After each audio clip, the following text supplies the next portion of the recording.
আপনাদের ভিতর প্রচার করা হইতেছে। আজ সত্যের সন্ধান আমি সবকে দিতেছি, আমি সবকে একটা সত্য সবে শুনুক এটাই আনতেছি।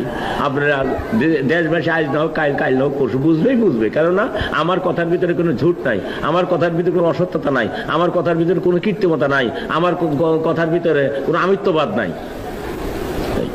আমি নিছক আল্লাহ তাআলার পথেতে আমি এমন একটা সুন্দর পথের দাওয়াত দিতেছি সবকে, এবং এই দাওয়াতটা নিয়েই আমি আসছি। এই দেশে আলেম ওলামা যথেষ্ট ছিল, যাদের কাছে আমি কিছুই না, কিন্তু আমি একটা দাওয়াত পত্র সকলের জন্য নিয়ে আসছি, এটা অন্য কারোর কাছে নাই। তাই দলে দলে আলেম ওলামা এবং সবে সুধীর বর্গ যত কিছু উচ্চ নিচ ধনী দরিদ্র সকলেই যায় সেই ডাকে আসতেছে। তাই আমি সেই সন্ধান, আপনার সেই পথের সন্ধান আমি আপনাদেরকে দিতেছি। আপনারা সেই সত্যের সন্ধান নেন, আপনারা সত্য পথে চলেন, আপনাদের জন্য চিন্তার কোনো কারণ আর থাকবে না। কেননা অতি ভাগ্যের বলে মুর্শিদের ভুল,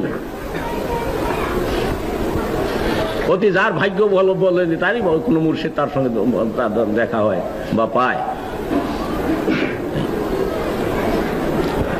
আর পীরে কামেল যার পিছনে নাই, দুর্ভাগ্যতা।